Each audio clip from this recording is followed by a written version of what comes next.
Chicken fry തയ്യാറാക്കാൻ വേണ്ടി ഒരു പച്ചമുളക്, 2 വെളുത്തുള്ളി, ഒരു ചെറിയ കഷ്ണം ഇഞ്ചി, 2 ലെഗ് മാത്രമേ ഉള്ളൂ. അപ്പോൾ അത് 4ആയിട്ട് കട്ട് ചെയ്തിട്ടാണ്. അപ്പോൾ ഒത്തിരി ഉള്ളില്ലാത്തതുകൊണ്ടാണ് ഇത്ര എടുത്തേക്കുന്നത്. അപ്പോൾ ഇത് നമുക്ക് ഇടിച്ചെടുക്കാം. കുറച്ച് വെള്ളം എടുക്കുക. അതിനകത്തോട്ട് ഇച്ചിരി വിനാഗിരി ഒഴിക്കുക. ആവശ്യം ഒരു സ്വല്പം കുരുമുളക് പൊടി ഇട്ട് കൊടുക്കുക.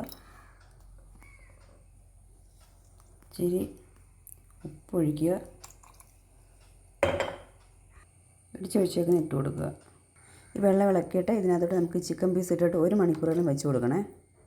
1 മണിക്കൂറിന് ശേഷം നമുക്ക് ഫ്രൈ ചെയ്തെടുക്കാം.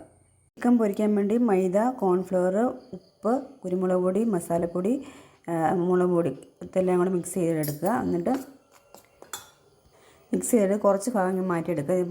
കുറച്ച് ഭാഗം നമുക്ക് കുഴച്ചെടുക്കണം, മുക്കി പൊരിക്കാനായിട്ടാണ്. ഇതിപ്പോൾ 1 മണിക്കൂർ കഴിഞ്ഞിട്ടുണ്ട്. അപ്പോൾ നമുക്ക് ചിക്കൻ ഓരോന്ന് പിറക്കി എടുത്തിട്ട് ഇത് കലക്കി വെച്ചതിനകത്ത് മുക്കിയിട്ട് ഈ പൊടിക്കകത്ത് മുക്കി നമുക്കത് വറുത്ത് പോരാം. മുക്കിയെടുത്ത് ഇതിനകത്ത് ഇട്ട് കൊടുത്തിട്ടുണ്ട്. പുരട്ടി എടുത്തിട്ടുണ്ട്. നന്നായിട്ട് പുരട്ടി എടുക്കണം. നമുക്ക് ചൂടായ എണ്ണയ്ക്കകത്ത്